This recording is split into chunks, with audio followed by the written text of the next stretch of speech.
Assalamualaikum warahmatullahi wabarakatuh.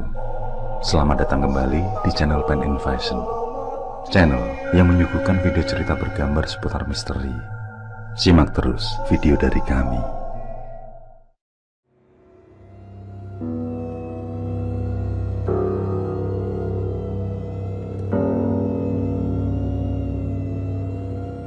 Kejadian yang menurutku sangat menyeramkan ini dialami oleh teman kerjaku satu kantor, Abbas namanya. Dia yang semula ngekos di satu tempat, terpaksa pindah karena rumah kos yang ia sewa harus direnovasi. Di tempat kos yang baru inilah, ia mendapatkan pengalaman berharga yang mungkin tidak akan bisa ia lupakan seumur hidupnya. Beberapa hari yang lalu, Abbas minta izin untuk menumpang di kosanku. Tentu saja aku dengan senang hati menerimanya. Apalagi alasan yang ia kemukakan memang sangat membuatku ikut prihatin. Bagaimana tidak, selama ia tinggal di kosan barunya itu, setiap malam ia selalu mendapat gangguan. Entah itu gangguan berupa suara maupun pergerakan benda-benda, sampai gangguan yang berupa wujud fisik. Dan sosok pengganggu itu akhirnya membuatnya tidak bisa lagi bertahan untuk tinggal di kosannya. Abbas hanya bertahan tidak lebih dari seminggu. Dan inilah kisah yang dialami temanku itu. Pocong di Rumah Kosku oleh Yanus Suharyadi, Magelang.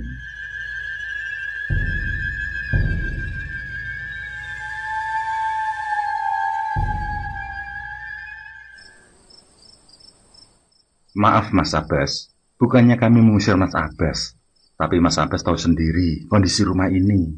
Sudah retak di sana-sini. Kayu-kayu penyangga juga sudah mulai banyak yang rapuh.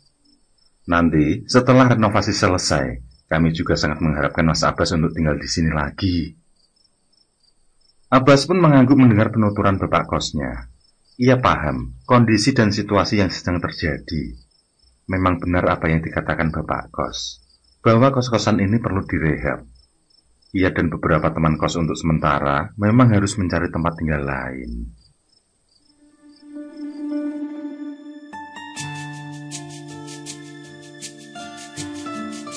Berbekal informasi dari sana-sini, pada hari itu juga Abbas pun mulai berkeliling.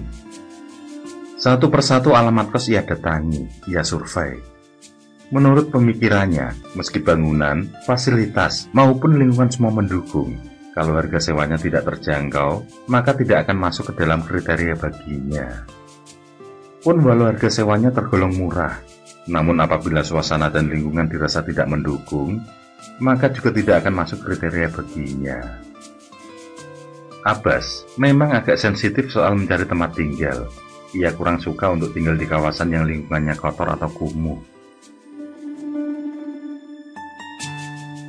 Setelah hampir seharian kesana kemari, pada akhirnya ia temukan juga tipe kos-kosan yang sesuai dengan kriterianya. Harga sewa relatif terjangkau, fasilitas cukup, lingkungan bersih, nyaman, tidak jauh dari warung makan dan lain-lain. Kos-kosan itu terdiri dari 10 kamar, 5 di bawah dan 5 di atas. Ukuran per petak kamar adalah 21 meter persegi. Pada masing-masing kamar dilengkapi dapur dan halaman kecil di belakang untuk tempat menjemur pakaian. Sementara itu, untuk urusan garasi Abbas tidak perlu khawatir, karena ada sebuah ruangan yang cukup besar untuk menampung setidaknya 2 mobil dan 10 sepeda motor. Baik halaman belakang maupun depan terlihat cukup rapi, karena kesemuanya sudah dibuat paving block. Harga sewa kosan itu memang sedikit lebih mahal dibanding tempat kosnya yang lama, namun terbayar dengan fasilitas yang cukup memadai. Lingkungan di sekitar kos pun tidak terlalu ramai, karena memang baru ada sekitar 4 atau 5 rumah tetangga. Secara keseluruhan, Abbas menilai kalau kosan itu cukup nyaman baginya. Ia hampir memastikan 90% ia akan kerasan. Abbas belum menyadari kalau untuk sementara waktu, dialah penghuni satu-satunya di sana. Atau lebih tepatnya, untuk sementara waktu, Abbas adalah satu-satunya manusia yang tinggal di sana. Malam pertama di kosan barunya, Abbas nikmati dengan penuh kesyahduan. Suasana yang sepi tentram, jauh dari suara bising kendaraan seperti di tempat asalnya, Jakarta. Hawa yang sejuk meski kamarnya tidak berpendingin, membuat tidurnya pun nyenyak. Benar-benar kamar kos idaman baginya. Abbas tidak menyadari bahwa sebentuk asap putih yang tipis terus berkelebat ke sana kemari di dalam kamarnya. Asap itu memang tidak membentuk sebuah sosok apapun, namun yang pasti, kemunculannya di kamar itu menjadi pertanda yang tidak baik. Abbas juga tidak menyadari adanya aktivitas-aktivitas tak kasat mata di kamar-kamar yang lain, bahwa di malam itu, di tempat kosnya sedang terjadi interaksi selayaknya manusia beraktivitas di siang hari.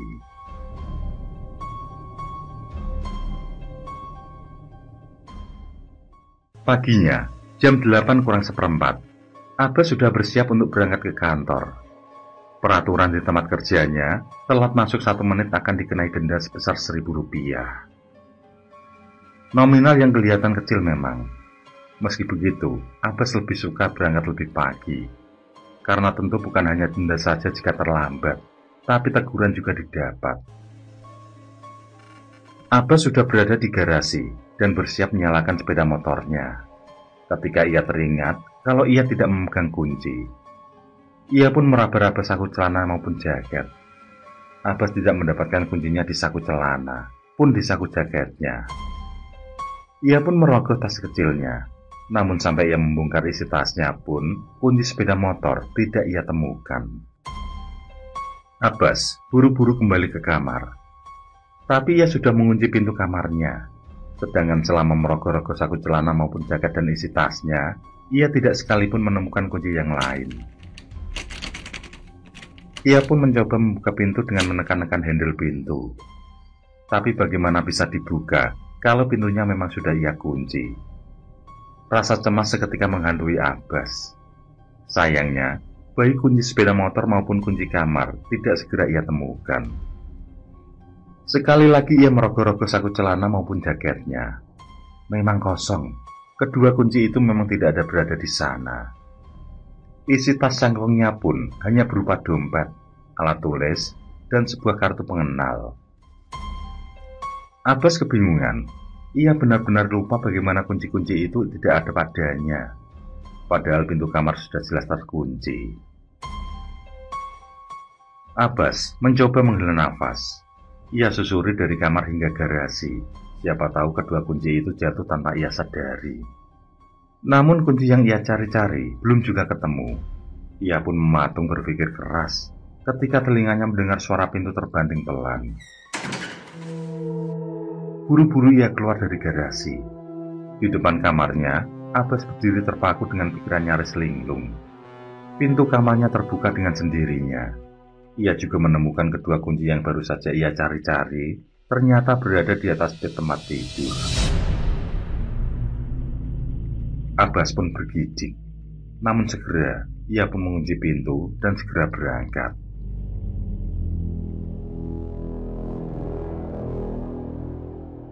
Pukul 5 sore, Abbas telah memasuki kosannya. Ia memarkir sepeda motor di garasi, lalu kembali menutup pintu gerbang. Terlepas itu, ia segera masuk kamar dan merebahkan diri di atas kasur. Pintu kamar ia biarkan terbuka agar udara segar bisa masuk. Ia pejamkan mata sejenak, mencoba untuk healing dengan cara paling sederhana. Ia pun telah melupakan kejadian di pagi hari, meski sebenarnya hal itu sangat berada di luar nalar baginya. Ia masih mencoba untuk berpikir positif. Bisa jadi pintu itu terdorong angin dan sebagainya. Mata Abbas masih terpejam ketika sayup-sayup telinganya mendengar suara orang bercakap-cakap. Ia berpikir mungkin kamar sebelah sudah ada penghuninya. Suara benda keras terjatuh membuat Abbas terpaksa harus membuka mata karena saking terkejutnya. Ia pun bangkit dan memeriksa keadaan. Namun setelah mengecek di setiap sudut ruangan, ia tidak mendapati apapun yang mencurigakan. Abbas pun kembali merebahkan diri. Namun lagi-lagi, sesaat setelah berada di kasur, ia dibuat terkejut saat melihat ke arah pintu kamar. Abbas kembali bangkit. Ia mencoba mengingat-ingat, apakah sebelumnya sudah menutup pintu atau belum. Karena sejauh ingatannya, ia memang membiarkan pintu terbuka supaya udara segar bisa masuk ke dalam. Pukul 10 malam, Abbas masih menikmati kesendirian di teras kamar kosnya. Ia sudah mengecek ke kamar-kamar lain, baik di lantai bawah maupun lantai atas. Suara orang bercakap-cakap yang semula ia duga sebagai penghuni baru ternyata salah. Kamar-kamar lain masih kosong, tidak ada satupun yang sudah terisi. Hanya ditemani kesunyian dan tembakau lintingan yang baru saja ia hisap, Abbas masih sangat menikmati kesendiriannya. Ia bahkan bersenandung kecil, meski ia paham betul kalau suaranya jauh dari kata merdu. Senandung yang awalnya lirih itu tak urung ia keraskan juga. Abbas masih bersenandung ketika secara samar-samar ia mendengar seorang mengikutinya bernyanyi. Suara yang ia dengar adalah suara seorang perempuan. Abbas menghentikan senandungnya. Suara perempuan itu ikut berhenti. Sejenak kemudian, Abbas kembali bersenandung karena ia menganggap telinganya yang salah dengar. Namun kali ini, suara perempuan itu lebih jelas terdengar mengikutinya bernyanyi. Abbas pun buru-buru mematikan rokok lintingannya dan masuk ke dalam kamar. Jantungnya berdebar kencang karena suara perempuan yang ia dengar barusan. Suara itu dengan jelas mengikutinya bernyanyi. Namun ia tidak tahu dari mana asal suara itu. Apakah berasal dari kamar sebelah atau kamar di lantai atas? Abbas mulai dilanda kecemasan. Rasa was-was mulai mendatanginya. Ia mulai berpikir jangan-jangan kosan ini angker. Kalau ia mendengar suara perempuan, padahal kamar yang lain masih kosong, apakah itu berarti ada kuntilanak di kosan ini? Seketika itu pula tubuh Abbas merinding hebat. Ia pun tidak ingin lagi memikirkan suara perempuan barusan. Lebih baik tidur daripada pikirannya melayang kemana-mana. Pukul 2 dini hari, Abbas yang sudah terlelap merasakan tempat tidurnya terasa sesak. Ia merasa seakan ada orang lain yang ikut berdempetan dengannya. Abbas pun memberanikan diri untuk membuka mata. Dan betapa terkejutnya Abbas karena lampu di kamarnya rupanya telah padam. Lagi-lagi otaknya mencoba mengingat-ingat. Tapi ia yakin kalau ia tidak pernah mematikan lampu kamarnya itu. Sudah menjadi kebiasaan baginya tidur dalam keadaan terang. Lampu kamar kembali ia nyalakan. Ia melihat sekitar, aman. Tidak nampak sesuatu apapun yang harus ia takutkan. Ia pun melupakan perasaannya yang mengatakan ada orang lain sedang tidur berdempetan dengannya. Kenyataannya ia memang sendirian. Sedikit merasa lega, Abbas pun meneruskan tidurnya. Meski dalam keadaan mata terpejam, Abbas masih bisa melihat kalau lampu kamar dalam keadaan menyala. Sedetik dua detik, ia masih yakin kalau lampu kamar itu menyala. Namun pada detik berikutnya, Abbas sangat yakin kalau lampu kamarnya tiba-tiba kembali padam. Kemudian menyala, padam lagi, menyala kembali, dan begitu seterusnya. Dan benar saja, saat Abbas membuka mata, lampu kamar memang telah dalam keadaan padam. Bukan itu saja, persis di sebelah pintu, Abbas melihat sebentuk sosok berwarna putih tengah berdiri. Abbas nyaris terpekik ketika alam bawah sadarnya memberitahu bahwa sosok yang tengah berdiri itu adalah pocong.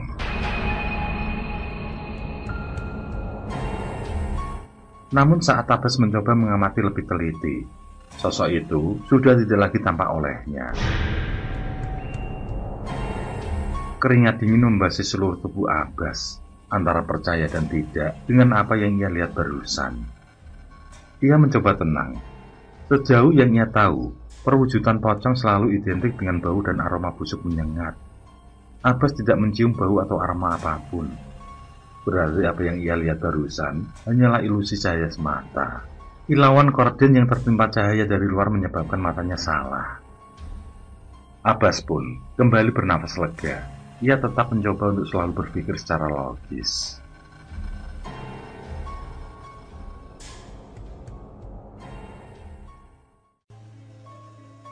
Sudah hampir seminggu, Abbas menempati kosan barunya itu. Sejauh ini, Abbas masih mencoba untuk merasa nyaman. Ia tidak pernah sekalipun berpikiran jauh bahwa kejadian-kejadian yang tidak masuk akal itu karena ulah hantu. Ia akan mengaitkan sebuah kejadian dengan faktor alam. Pintu yang membuka menutup sendiri, ia kaitkan dengan angin. Suara benda-benda jatuh yang hampir ia dengar setiap malam, ia kaitkan dengan kucing yang sedang mengejar tikus. Suara orang mengobrol, ia kaitkan juga dengan resonansi suara yang ia anggap merambat dari rumah tetangga hingga sampai ke telinganya. Dan sejauh ini, ia berhasil menetralisir perasaan takutnya sendiri. Malam itu, Abbas baru saja bisa terlelap saat jam telah menunjukkan angka 11 malam lebih sedikit. Cuaca di luar memang mendung, menyebabkan hawa yang biasanya sejuk menjadi panas. Abbas ingin sekali membuka pintu agar angin dari luar bisa berembus masuk. Namun kali ini ia merasa takut. Siapa tahu tiba-tiba saja ada sosok hantu yang nyelonong masuk. Padahal meski ditutup pun makhluk halus tetap saja bisa masuk. Dalam prinsip yang Abbas pegang, hanya bebauanlah yang ia yakini sebagai pertanda datangnya sosok hantu. Bau adalah perwujudan dari sosok itu sendiri, dan alam tidak bisa mewakilinya. Dan prinsip yang Abbas pegang teguh itu kini sedang diuji. Secara tiba-tiba, hidungnya mencium aroma yang tidak sedap. Aroma berupa bau anyir cenderung busuk seperti bangkai. Abbas langsung mengecek ke tempat sampah.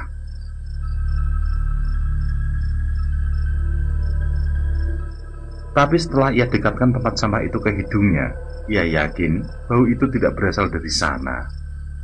Bau busuk itu semakin lama semakin menyengat. Bersamaan dengan itu, ia melihat pintu kamar mandi terbanting dengan keras. Saking kerasnya, ia pun sampai terkejut. Dan entah mengapa, lampu kamar tiba-tiba saja padam dengan sendirinya. Padahal ia tidak mematikan saklar. Apalagi perut Abbas kini bagi dikocok karena bau itu semakin menyengat. Tidak tahan lagi dengan bau itu, ia pun membuka pintu kamar, berharap angin dari luar bisa mengurangi aroma busuk yang menyergap di isi kamar. Namun saat pintu kamar ia buka, tepat di hadapannya tengah berdiri sesosok pocong dengan muka tidak berbentuk menghadap padanya. Abbas pun seketika itu gemetaran. Akal pikiran logisnya luntur seketika. Ia tidak bisa lagi mengelak bahwa apa yang ia lihat itu adalah nyata adanya, bahwa kini ia benar-benar melihat sosok hantu pocong langsung dengan mata kepalanya sendiri. Dan akibatnya, nyali yang dimiliki Abbas pun hilang seketika itu juga. Ia tumbang karena saking takutnya.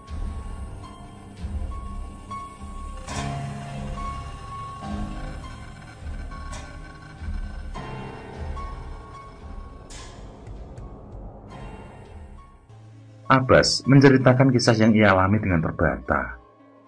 Tak bisa kupungkiri, aku pun akan tumbang juga bila berada dalam posisi Abbas. Aku yang penasaran lantas menanyakan, apakah Abbas tahu sejarah tanah itu sebelum dijadikan kos-kosan? Dengan masih terbata, Abbas menambahkan, kalau menurut para tetangga, tanah itu merupakan tanah yang masih dalam persengketaan antara pemilik kos dengan adiknya.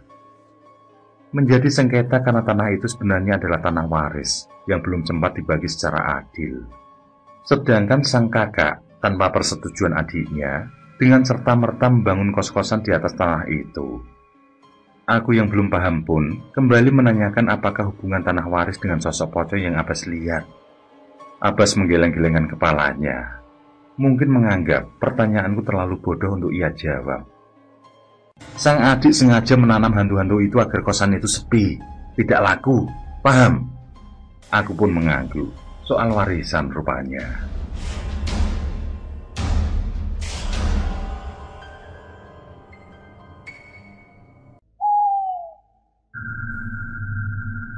Oke, terima kasih. Semoga kawan-kawan terhibur, dan untuk ke depan, semoga channel ini bisa lebih baik lagi. Akhirul kalam, wassalamualaikum warahmatullahi wabarakatuh. Sesandingan